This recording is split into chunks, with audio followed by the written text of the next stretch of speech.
కొని దర్శనము ఇచ్చే తాను 120 గోత్ర దంపతులు అగ్నిలో భస్మమైరి గురువైన భాస్కరుండు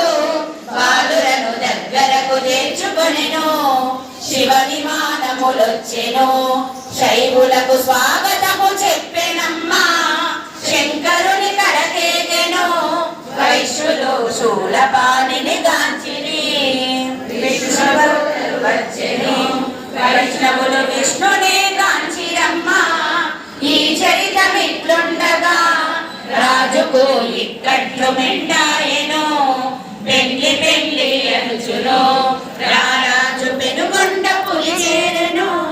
వెంటనే శాపంబుతో ఇక్కడే తల పగిలి చచ్చెనమ్మా విష్ణువర్ధన ప్రాణమా గంధర్వలోకము చేరెనమ్మా విష్ణువర్ధన పుత్రుడు మంచిగా మైత్రి భావము చూసెను అతి వైభవంబు నిండే విరూపాక్ష పట్టు